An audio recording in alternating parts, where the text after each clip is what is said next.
everyone, and welcome to the Forward Thinking Podcast. It's Chrissy here from CS2.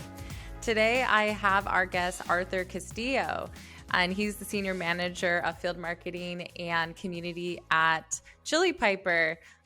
Chili Piper, a company we're super excited about at CS2. In full disclosure, we're a partner, but just if you're in the B2B world, then you probably know Chili Piper, and they're changing the game of how we handle the inbound process. And so today we're going to kind of dive into that and how to improve the velocity and conversion of your inbound process, and kind of what that means in 2022 now, and maybe how things have changed. But yeah, welcome to the podcast, Arthur. It's so good to have you on. Thank you so much. This is I've seen some of the guests you've had on, Chrissy, so excited to be mentioned amongst them, and yeah, really excited for this conversation. Yeah, that's awesome. So I got connected to Arthur through his sister Jen, who also works at Chili Piper and is my amazing partner contact there. And I also just love that brother-sister connection. Being a mom, I'm like, that's the sweetest thing I've ever seen. But but yeah, so shout out to Jen as well. Obviously a lot of talent in that family. So, but yeah, Arthur,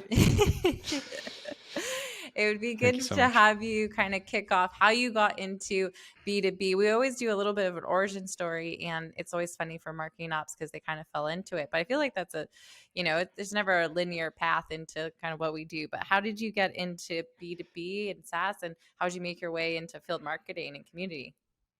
Yeah. So I actually studied international development in university. And very relevant. The end of graduate, yeah, very relevant, super helpful in my career here so far. And near the end of, I guess, starting to graduate, my parents freaked me out. And they're like, "What are you going to do? How are you going to make money?" I'm like, "I don't know." And at the time, my dad actually switched from being an electrical engineer to selling to electrical engineers, and he loved it. And he was like, "You know what? I think you'd be good at it. I think you can control your schedule more often. You don't really know what to do. Why don't you try this out?" So I started a non-traditional sales role as a financial planner. And that was super interesting because so I feel like the playbook for early financial planners is basically go to friends, family, aunts and uncles and say, "Hey, I'm starting to do this. Maybe I can start managing your money." For me, that was not the plan because I actually don't have any family in Canada. So it's just me, Jen, another sister, Bella, and our parents. So couldn't use that playbook, and had to go like cold outbound for a lot of things. So that was my first foray into cold outbound sales, a lot of face-to-face meetings. And as luck would have it, I happened to be coaching soccer at the time, and I was coaching with, I believe he was employee number 13 at Vidyard. So he was a super early employee there. We got to talking about his sales process, and he was like, "Oh yeah, a lot of our clients are in California." It's like, "Oh, cool. You must fly down there a lot." He's like, "No, not really. Just through calls or video calls. Like that's how we typically close the deal." And at that point, it literally blew my mind because I thought every sale had to be like a handshake sale. Yeah. And I was like, "You're doing this online? Like this is pretty cool." And I think like 2 months after that, I broke into tech because I was like, this sounds pretty cool. Not everything has to be face to face. So joined a company called Lone Wolf Real Estate Technologies, Vista Equity's own company. And that was my first break into B2B SaaS. So that was very interesting, a whole different methodology, learned Salesforce, all of that, very niched into the real estate industry.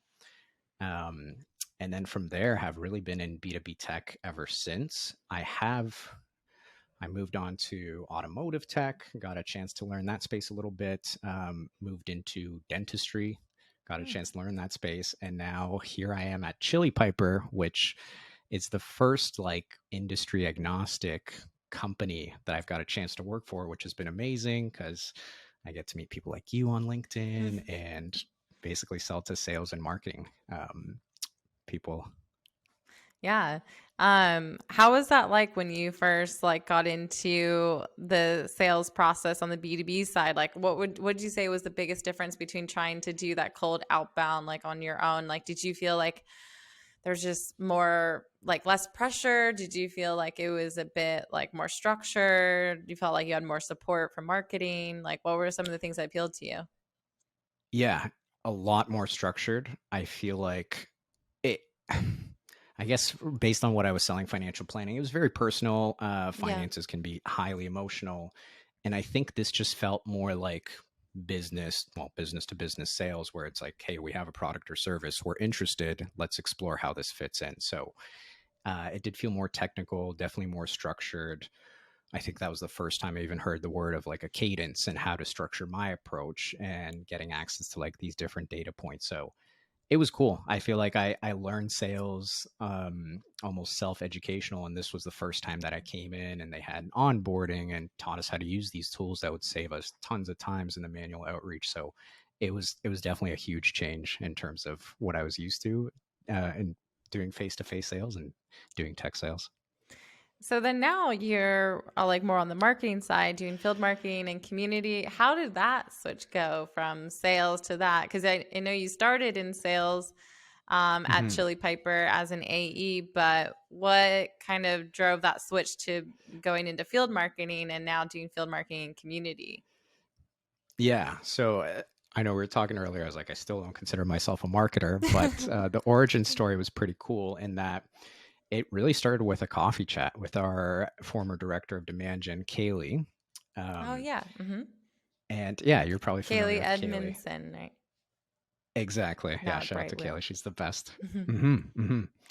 And yeah, so Chili Piper is always a remote company. So we try and systematize these coffee chats. You can talk to people from different departments.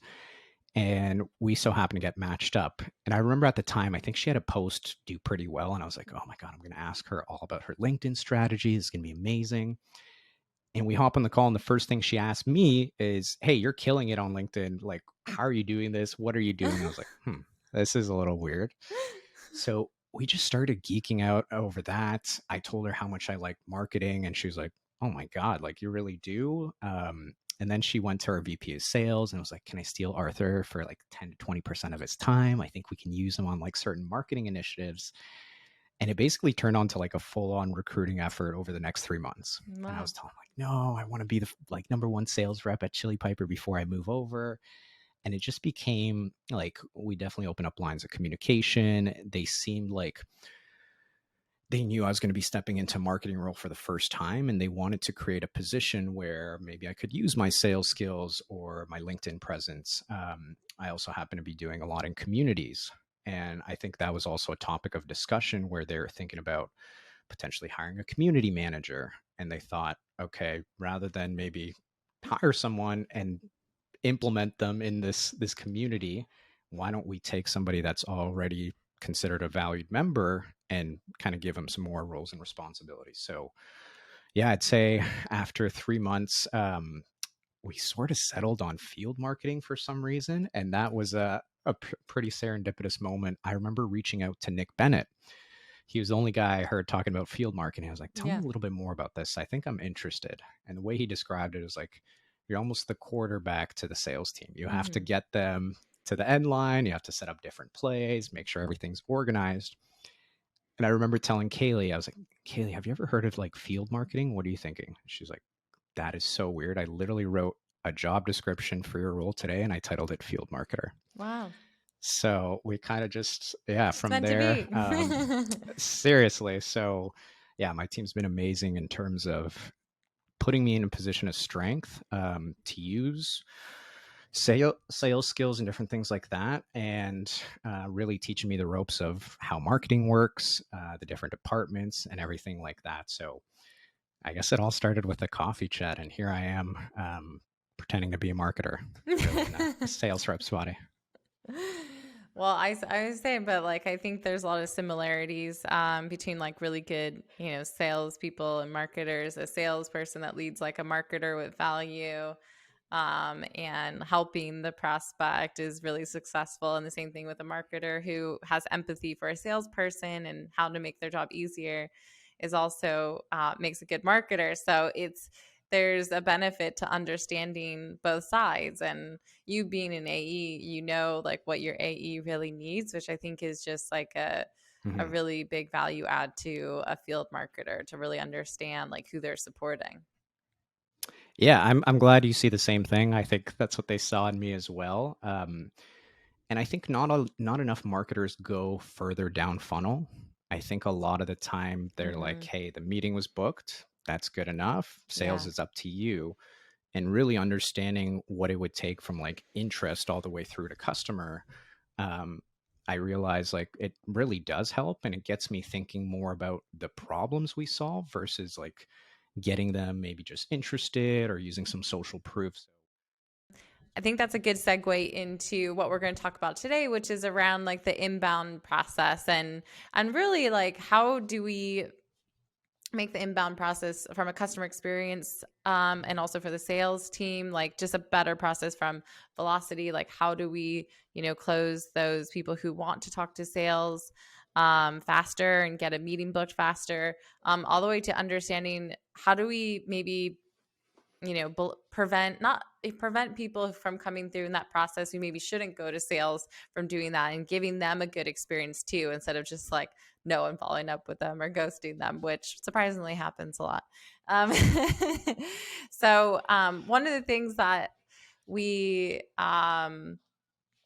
we had talked about before this and what inspired is like the latest Chili Insights report. And that was all around kind of analyzing the inbound lead process. Mhm. Um, but before we dive into some of the data there, Chili Piper really is changing the way we optimize the inbound lead process, I think. And that's the value prop that we talk about with clients. But working there and like being an employee and being part of the community and really talking to your customers, like what do you see across your prospects or customers as like a true benefit that they're seeing for how they're improving their inbound process? And like even some anecdotes is great. Yeah, I was going to say we can even take a little bit of a step back, and I can tell you about my first interaction with Chili Piper. So, Oh yeah. I actually tried to buy the tool at my last company Oh, okay. because what I noticed, I was basically experiencing the problem that the biggest problem I think Chili Piper solves. And this is a silent killer to a lot of B2B organizations. And I think not a lot of people are aware this is, or they simply choose to ignore it and kind of go on however they've been structuring their inbound process. So we've seen across B2B tech at best, only 40% of your inbound demo requests make it to first meeting with sales, meaning 50 to 60% of the people that are saying, "Hey, I want to speak with sales," never do. So Yeah. you're absolutely right. They either get ghosted. There's a lot of friction in that marketing to sales handoff. And at the time, what I noticed selling to dentists was even if we were to respond within 5 minutes, we were still only converting about like 30% of our demo requests. Hmm. And I went into Rev Genius. This was just when they were starting out. And I was like, I'm struggling converting our inbound leads. How are people handling this process, or how do we get them into our pipeline quicker? And a couple people had suggested Calendly, which is what we're using at the time. And then somebody mentioned Chili Piper. I was like, Hmm. okay, I've never seen this before. Shout out to Darren Fan. He was probably my first community friend. And he was like, hey, if you're open to it, I can give you a quick demo of how we use it. I was like, sure, why not? Talked me through it. I was like, this sounds awesome. He introduced me to his rep over at Chili Piper. And this is what got me, where they said, hey, do any of these times work for a meeting? And they just popped in some times in the body of an email. Yeah. And the one time worked, and I clicked, and it was literally like a one-click booking experience. They didn't ask me for like name, email, any of that. And I was sold right then and there. I was like, that is the smoothest booking experience I've ever had. I would love this for like dentist that I'm selling to. Like, this is really cool. And at the time, I think our sales ops had taken like 2 months to integrate Calendly and HubSpot. So she's like, I don't want to hear it. We just got this process going. And I guess I said, okay, if we can't buy it, I'll join the company. But it was cool in that I had experienced the problem that I think we solve for a lot of companies, which is that top of funnel friction of getting your highest intent leads into a meeting with sales. Hmm.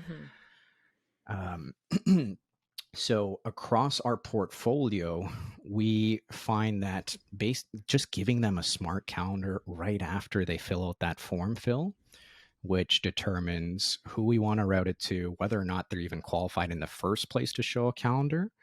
Um, so that helps kind of the maybe eliminate the junk that we are sending to sales in a way, and just letting them know right there after they submit a demo, okay, now I can pick a time where I know I'm going to speak with the sales rep from that company. And we hear so many times from like Chili Piper customers of how they've won deals against their competitors because of this fact of like the competitor didn't reach out to them. Mm-hmm. They went into Google and searched com- company competitors, found one. One of them happened to be using Chili Piper. They booked, I think, the same day. Um, and this one story in particular, I guess they had some Sendoso integration set up where they sent them a $5 coffee gift card Mm-hmm. 10 minutes before the meeting. And that prospect's response when he hopped on was, look, I have no business in being in this demo with you guys. I knew the company that I was going to buy from. I still haven't heard from them, but you allowed me to schedule a time. You sent me an e-gift card 10 minutes before this meeting. If your operations are that tight, I know you're the company for me. So imagine that. They're like already putting their best foot forward. They haven't even shown the product at all. And it was just because of that top of funnel experience where a lot of time we're forcing people into that sales process first versus actually allowing them to buy how they want to. And it really set up a good experience for them.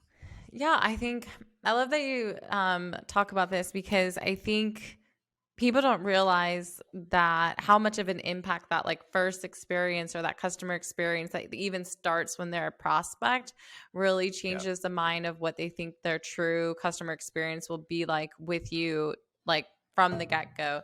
And so you could have like a really good post-sale experience, or you could have like an amazing product, but like that first experience, if someone's interested in you and how you handle that, like you said, they said, oh, if your operations is this tight, it means that they think, okay, well, if you know you're handling it this way, it means like, okay, well, that my experience, you know, going into a sales process or even being a customer is going to be great too. And of course, there's a lot of different things that really like may not be true to that, but it it's a good sign for them, and that can close deals. And even for Charlie and I, and we might be biased because we're operations folks, but even when we go into like our personal life and we're like, okay, well, you know, oh, this person had a you know instant booking process, they followed up with us, they sent us a you know all the like they got the information they needed from us up front, to know that we were the right fit. That has like changed our minds, and well, yeah, we're like, okay, I want to be a customer with them. And then even the same thing when we help our clients buy tech, like it's amazing too how sometimes we'll be part of that process, but companies don't understand, and then they just don't follow up with us and our team, and it's like, well, you just lost a deal now. And so it's, I think, understanding like how to really get to um like not putting too much disqualification in place, but really putting in the right kind, and just that inbound process like really really matters from a customer experience. So I love that you mentioned that. Yeah, absolutely. I think it's now obviously I'm biased because I work for the company, but we just hear it time and time again. And I think the Amazons of the world and all this instant gratification has lent us to expecting something for Yeah. when we finally do engage. And it's hilarious because I'm sure we've both been hit with a fair bit of cold outreach. So by the time we actually end up on the website and we ask to speak to sales, you'd think they pull out the red carpet. But I'm sure we're going to get into it in a second here. We did a Chili Insights benchmark report on average vendor response time. And again, still a lot of friction there and not too much red carpet experience to the point where a lot of companies, I think, are missing out on 50 to 60% of their inbound pipeline just from that. Wow. Yeah, let's dive into that. What were so you know the biggest thing that you saw was that, you know, like it's just you know, you did a look at companies of different sizes and Mm-hmm. maturities, and but you still found that, you know, that follow-up process like, you know, had issues and the response time was really long. What were some of the other things that surprised you, like as far as like the type of company or like the different results that you all saw, and what do you think are some of the um, implications for that? Like, are these symptoms of something else that's happening? Yeah, a lot to unpack here. I think there's phenomenal insights in this article. So I think one of the first things that surprised me, at least, was in terms of company size, the 1 to 10 had a 6-minute average response time, which makes sense. They probably have Mm-hmm. lower inbound. Yeah. Maybe it's going straight to the CEO. They're trying to find product market fit. That's good that they're responding. But the next category that had the best response time at 19 minutes was the 501 employees to 1,000, Mm. which I thought that was super interesting. So to kind of aggregate some of this data, what we found was close to 30% of people never responded to demo requests. Crazy. Yeah. Um, the gold standard, it seems, when we talk about speed to lead is responding in under 5 minutes. Yeah. We found that over 80% of companies took longer than 5 minutes to respond. So very hard to hit that gold standard still. 55% took over an hour. And I know there's been studies done on this where if you're responding longer than an hour, the chances of you getting on the phone or getting them into the pipeline, I think decreased by like something like 20 times. So Yeah. there's still a lot of friction in terms of how quickly we're getting in touch with these buyers. And for us, we try and look at this idea of instant inbound and how many companies were maybe replying instantly or had frameworks set up that they could handle that. Only Mm. 7% of companies we found responded instantly. So we kind of grouped them into across all of these company categories. What was the average response time? So we took out the ones that didn't respond. So on average, it was 3 hours and 42 minutes. Not bad. We've seen a lot of stats out there that said something like 42 hours. And then if we factor in all of the ones that didn't respond, it's around 5 hours. So again, if we're talking minutes to hours, it can make a difference. Um, what were some of the other things here? I think one In thing to terms, point yeah, out too, like you said, the second best was that 500 and to 1,000 employees, but you jump from 10 employees to 500. So there's that gap in between of like, what's happening to those companies? But we know so many small business, or I would even say just startups, like that still have that below.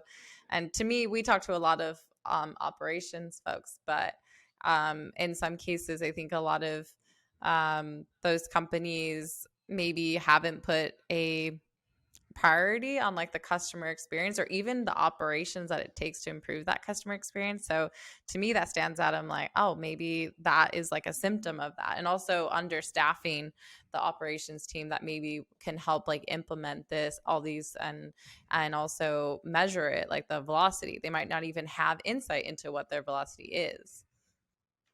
I think you're absolutely right. And I think you can, when you look at the data and the average response times, to me, yeah, after that, so our next category is 11 to 50, and that average response time was 2 hours compared to the 6 minutes of 1 to 10. So even at that level, you're starting to see, I'm guessing you're absolutely right. They're starting to grow. They don't have an ops person in place. Mm-hmm. They quickly outgrow their process of, oh, Chrissy handled all the inbound leads. Now there's way too many. How do we start to disperse this? And how do we do it in an equitable way? And I think this is funny because from 101 to 250, the average response time was 3 hours and 42 minutes. The next category, 251 to 500 employees, was 1 hour and 25 minutes. Mm.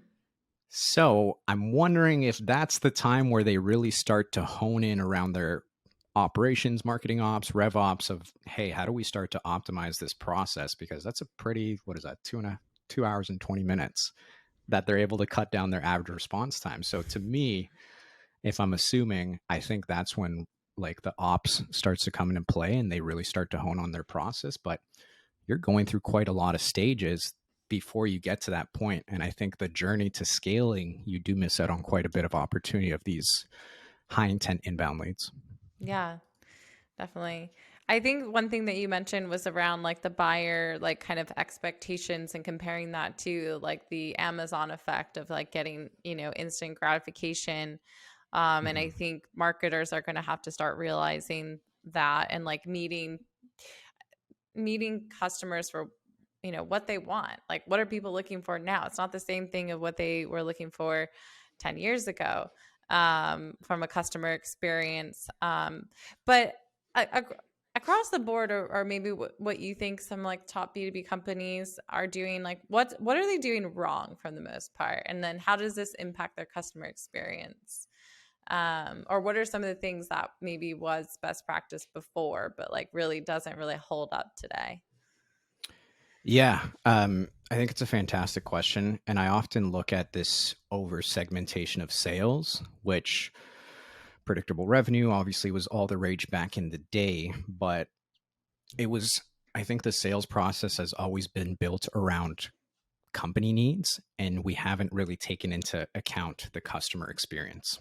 Mm-hmm. And that's really stuck with us in terms of how companies look at the traditional scaling model. Okay, we need to hire SDRs and AEs, and oh, Yep. now our AEs are too busy, so we need people to prospect. But we've never really thought about what does that affect on the customer journey. Mm-hmm. So I think that's one of the things, like when you ask me what are companies doing wrong, I feel like we're still really forcing down our buyers down our own sales process versus asking them where they're at in the journey and maybe Mm-hmm. accelerating those that are already further down funnel. Because you mentioned 10 years ago, I mean, we still had a lot of information on the internet, but if you look at how people are buying today with the rise of communities, even how we use LinkedIn today, it's probably a digital resume 5 years ago. But Yeah. now I can hop on and say, Chrissy, like, any good partners that could help implement something like a chili piper? Okay, now I'm asking you and you give me my short list. I can pose the same question in communities, and that's really where the buying conversation is happening. Mm-hmm. Then maybe we take that back internally, we discuss, okay, we already know this is a problem, and by the time we reach out to the company, maybe one, they don't even respond. Okay, we're going to take you off our short list. Or two, the first call is with a very junior SDR that Yeah. can't answer any of our buying questions. Mm-hmm. Yes. So think about that from a brand perspective and literally putting gates in front of buyers that are actually saying, hey, I didn't just wake up today thinking, you know what, I want a demo and I'm just going to submit this request. I'm sure there's a little Exactly. bit more thought that's gone into that. So by the time they reach your website, we don't want that first experience to be, hey, Chrissy, and remind me again, do you have budget for this? Mm-hmm. And are you the authority? Are you going to be the decision maker? And please tell me, what's your timeline for purchasing? You're so far past that. You've already identified this as a problem. Why are we putting up gates? And I think that can actually, I know we're going to get into this probably later down the line, but this whole idea of speed to lead. Mm-hmm. And sure, we're trying to prioritize as much as possible and still room for improvement based on some of these numbers and Chili insights. But how are we thinking about the value of that first brand touch where Yeah. we've done awesome marketing up until then to the point where they said, yeah, you know what? You've gotten me to think about this problem differently. I want to explore more. And then we hit them with that first junior SDR call. Yeah, I agree with you on this point. I've actually put some stuff out on LinkedIn about this before, because I think I almost think of it as like monopoly, right? And you're penalizing the prospect. You go, oh, go back 4 spaces, and they're like, no, I didn't do anything wrong. Like, what, why are you pushing me there? When really they should get, to go forward and really, get your product, like get them into the product. I think that's why maybe even an overreaction to some of this is people really like, oh, should we do PLG? Should we get our prospect directly into the product? But that's a whole nother story. But that's a good process, because we know we need to maybe meet buyers where Mm-hmm. they want to be. And that could be like, hey, I just need to kind of like use this for myself or see if it provides value. But outside of that, like, you're right. Like, there's so much of the buyer experience that they're just doing on their own. And so being able to, like, like you said, roll out the red carpet, give them a fast lane, like to sales. Makes sense. Like, it's just so frustrating. Like you said, you spend all this time trying to book with the SDR, and then when you do, you probably like are answering your own questions, or you're answering things that really like should be on that form process. I've talked about this in the past with some operators, is like, how can, everyone's so focused on forms, like, oh, like, I have forms on my content, forms on this, like, let's ungate content, and like, or let's reduce our forms to like one field. And it's like, okay, yes, that's fine for like content or events or something. But when it comes down to someone really wanting to speak with you, how do you find a good balance of getting the information that can make their buyer experience better, but then also meeting them, like saying, hey, we're going to use that information, really, like, we're going to send you directly to sales, you're going to bypass an SDR, they're going to know what your pain points are, they're going to know like what your, maybe your timeline is, and they're going to, tailor their demo or whatever it is that you want to the meeting to those needs. And it just takes away like those, maybe even those initial steps, like your qualification call, your discovery call, and you could go down, you could basically bypass maybe 3 stages of a normal typical sales process, Yeah. right within that first conversion. And so that's what I really see the value, like you said, like it's like you're really penalizing the prospect at that point. You're absolutely right. I think you said something that was super interesting, and I think it's partly the reason why I started to think about moving away from sales to marketing, is that now with the rise of these communities and having direct access to our peers, I saw sales as having less of an influence on that buyer's journey. Yeah. Like, how I was thinking to myself as a sales rep, how do I be involved in some of these buying conversations within communities? How do I see what my buyer is asking, what's top of mind for them? Yeah. And then maybe using that back in the process. So I think it's super interesting in that the way we're buying has completely changed, but the sales process we're still putting people down hasn't. And we really have to catch up to how people are buying now and change that. I think the over segmentation of sales, we're going to start to see, I hope, a return to a full cycle sales rep, because I know so the original question was qualification on the form. The way I think about qualification is, can they buy from you? That should be the baseline. Do they have, so for us, we only work with Salesforce or HubSpot CRM. If they meet that qualification and they use those CRMs, you're going to speak to a sales rep. Now it's up to us to then figure out their use case and all of that. But what's the bare, can they buy from you? I think that's what qualification should be. And can you ask that somewhere in the form, so at least you have a basis and you're not you're not sending unqualified leads to sales. Right. You at least know they are the makeup of somebody that can buy. Now, this is the funny part where it gets to qualification, because I think it becomes too subjective, and like the sales rep almost has too much power, where if they're not buying that month or in the next month, hey, they're unqualified. It's not the case. I think we have to start thinking more about short, medium, and long-term pipeline as a sales rep. So all of these thoughts were in my head when I was considering the switch to marketing, because I saw how the buying process was already changing. I saw the rise of communities, and I saw sales having less of an influence on that buyer journey. And if you didn't start to think more like a marketer in terms of short, medium, and long-term pipeline, and not disqualifying everything that wasn't immediately ready to buy, starting to nurture them, if you're not involved in these community conversations, if you don't have a good personal brand, I truly believe 5 years from now, you're going to have a very tough time selling. Yeah. So part of it was like trying to get ahead of the curve.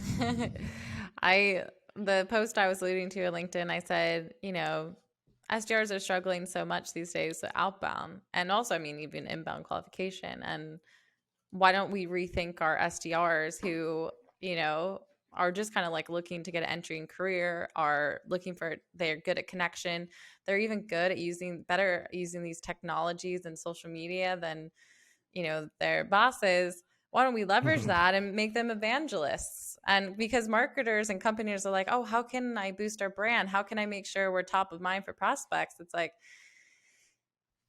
Well, I'll say that them just being helpful in communities is probably going to get a way better response than you just cold emailing people and spamming them, and it then gives 100%. them a true skill of really like connecting with people, understanding them, like having empathy for the buyer. That could then make them a better full cycle AE, or they might go, oh, I actually really like marketing, like, and maybe they do end up like you, like in field marketing and community. And Yeah. so I almost see that as like the future of an SDR team, because I mean, we have to be pretty clear here. Like when you're hiring people in your bodies, like that's a lot of dollars going into, Hmm. we have clients with like 40 to 50 SDRs, Hmm. think about like the It's implications not on the, cheap. it's Yeah. not cheap.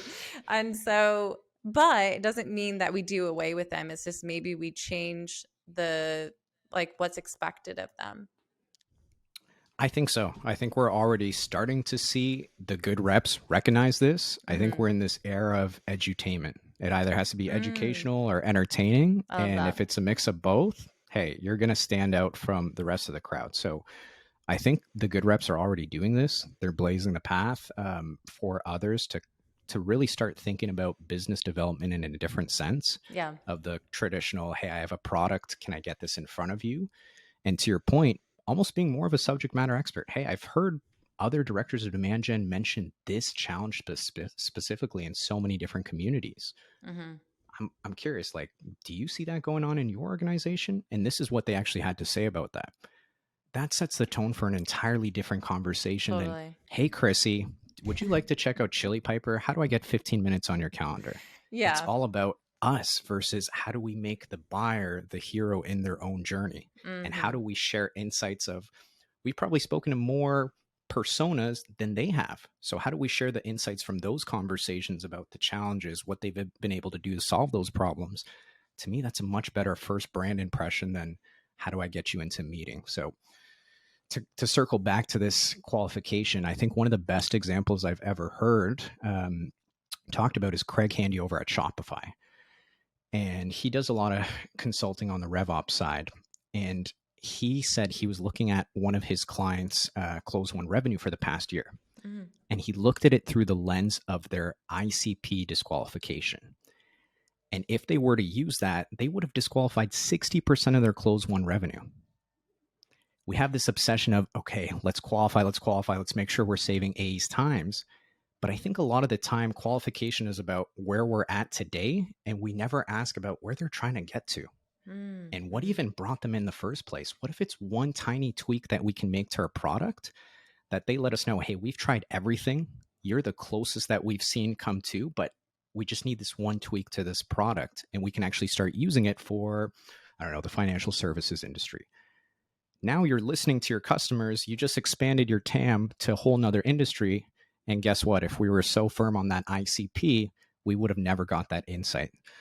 So my hope is that we start optimizing more for conversations than Mm. booked meetings and really understand the customer and the journey they're on, because even if they're not qualified, we can start to think, hey, what the heck was the trigger that got them to come on the website in the first place? What are they struggling with?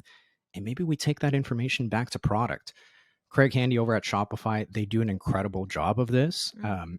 even in their self-serve customer journey, where they're always looking at how do we get users unstuck.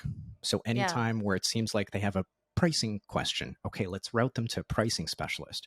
Or you know what, they have more of a products question. Okay, let's route them to a product specialist. So I think, again, rethinking the way we qualify, talking about maybe not where they're at today, but where they're trying to go to, I think that will help increase inbound pipeline. I think it'll make your sales team happier because now it's not just, hey, meetings booked and revenue. We're actually trying to learn more about that buyer and bring that back into marketing, sales, product, whatever it is. Yeah. That's great advice. Um, the last thing I want to end with is talking around kind of our metrics. And I know we talk about speed to lead, and we've talked about it on the podcast here, and really how we can get leads connected with sales faster. And that was part of the the report is improving that time. But from your perspective, you say a North Star metric should be more around, the lead to meeting booked. And what you're saying even before is like, it's less around these overall kind of like hand raisers and people that want to talk to you, because yeah, there's going to be Mhm. ones that definitely aren't a fit, but it's real. And then there's ones that, really should have a conversation with sales. And I think for some marketers, we focus so much on like, how many inbound requests are we getting? And how do we get that inbound request directly to sales? But it's, less around how qualified was that hand raiser. And like you said, maybe not from an ICP perspective, but really like, was that person just junk that we could never sell to? And that happens, right? Especially once you start putting dollars behind your ads to try and get people to convert. But yeah, could you describe just a little bit around like the North Star metric that a marketer should have, and like why should they track it that way, and why is it better? Yeah, I think like a lot of it comes from speed to lead. And I think that's great if we're prioritizing the customer experience and getting back to them as quickly as possible. But I think a lot of it is looking further down funnel. I don't think your job as a marketer should be done by the time you get them just to meeting booked. You want to see, hey, did that lead actually show up to their meeting? Mm-hmm. Did it open up a next opportunity in the funnel? Starting to look at how many meetings maybe it takes for you to close, even based on source. So you can really double down on what's already working for you. But I think the biggest thing is just the buyers are always looping. There's a ton of things they're always trying to do, and something might be super important to them at the time. And then maybe next week it's not all of a sudden. So, how do Mm. we get them into that first meeting while it's still a priority for them Yeah. and they're still thinking about it? Because if we do give them that time to maybe forget about the problem, they are going to move on to putting out another fire. So, striking while the iron is hot. And I think the other side is actually giving them what they requested, which is to speak with somebody that can actually answer their questions on maybe price, on product differentiation, on giving them a demo. Mm-hmm. What we see is that I know Chris Walker did an experiment on this as well, where he had 10 different SaaS products he wanted to buy. I think 3 right off the gate got X'd out of the process because it was too hard to schedule something. Mm-hmm. Every other call was with an SDR that couldn't answer his pricing questions, couldn't Mm-hmm. answer anything about the product. All they would keep repeating saying, hey, that's a great question. I'll put that down for my AE. Yeah. And then they book it with the AE and the AE says, oh, a demo? Hold on. I need my sales engineer here. So we're getting to the point where it's Yep. like we're slowing down the buyer and their momentum and the problem that they want to solve. So I think meeting booked is a great North Star metric because marketers do have to look at the entire customer journey and Mm-hmm. start to see where is that drop off. And hey, out of every meeting we booked, how much is dropping off? We Mm-hmm. know that it's typically 50-60%. And I don't know how you're going to, especially if you're tied to revenue, how you're going to hit your goals if 50 to 60% of your inbound pipeline is leaking. Mm-hmm. So to me, it gives you more of a look into the entire customer journey and not just saying, hey, we got them to our website and we got them to fill out a form. Now it's up to you, sales. We want to see, okay, are they actually making it into our pipeline? And then trying to study and go backwards of like, hey, out of everything we sent your way, which ones actually went all the way through to close one? So I think it's a better metric to understand, okay, are these people actually meeting with our sales team? Are they moving on to the next steps? And starting to understand where maybe your best buyers come from. Totally. Yeah, I think your point too of looking at the meetings booked, but then also like not just what how how many are booked, but like what are the results of that? How many like reschedules are you even doing? And I mean, just having the process with Chili Piper of like the prospect being able to even try and reschedule quickly themselves is a better process than what happens now, where then they go, oh, I can't go to that. I'll have to like message this person. Then they come back to me with different time. Oh, wait, I need to talk to my salesperson. And it's just like so much time back and forth. And you're like, by that time, like they've probably already moved on. It's almost like the hiring process these days. Like you need to act fast, you need to be timely, or else you're just going to lose an opportunity to your competitor. Seriously, yeah. I mean, that's a great example because you hear people where in 3 interviews, they already know, okay, this is a great person. And then another company is still trying to schedule out the second step. Yeah. Okay, like I need to get back to this offer. Otherwise, like, I don't know what we're doing here. Yeah. Oh, hi, doggy. We never have enough cameos from people's pets on the podcast. Seriously. Yeah. Hopefully it wasn't too Sometimes loud on your end. No, it's not loud at all. I like that. But I think this is a great conversation, Arthur. I think I love how many times you said the word rethink. And that's a true sign of a good marketer. I mean, just a good practitioner in general is like rethinking the ways that we do things, especially based on your company, and just knowing that the buyer's expectations are changing. And even just the pandemic itself has like massively changed the way we work, the way we make decisions, the way we connect with folks. And so this is the time we have to rethink all of these things. And that will, that inbound process, hey, as much as we want to talk about how hard outbound is, well, if you do get people inbound, you better be converting them, right? And so that can be your response to that. And so I think this is a super valuable topic for any marketer or head of marketing to listen to. And so we'll put a link to the insights report in the description so folks can dive into that. And then we'll share Arthur's LinkedIn profile so you can connect with him. He's always sharing some great content on LinkedIn. But anything else that you want to do a shout out for, Arthur? No, shout out to every marketer that's tying themselves to revenue. I think you are going to have such a distinct advantage, especially with the way things are changing. I think if you're a marketer that's only delivering leads, you are quickly going to get left behind. And I think the more you have shared KPIs with the entire revenue org, going to work better with sales. The bottom line numbers are just going to look better. So shout out to marketers that tie themselves to revenue. I think you are the future of marketing. Oh yeah, amen. I love that. I'll just bring you on, and you can be my hype person on calls with clients when I have to describe that. There you go. That's a good way to end the podcast, and hopefully everyone kind of takes that as a into your day and really think, because sometimes it's even just hard to. Sometimes even when you are focused on revenue, you need to step back and really think, oh, what am I doing that really impacts revenue and the customer experience right now? If it doesn't do any of those, it's probably not where my time should be going. So, but yeah, thanks, Arthur. It was so good having you on. And for everyone who enjoyed this episode of Forward Thinking, feel free to give us a review or share it with your colleagues and friends. And we'll see you next time. Have a good one. Thanks so much, Chrissy.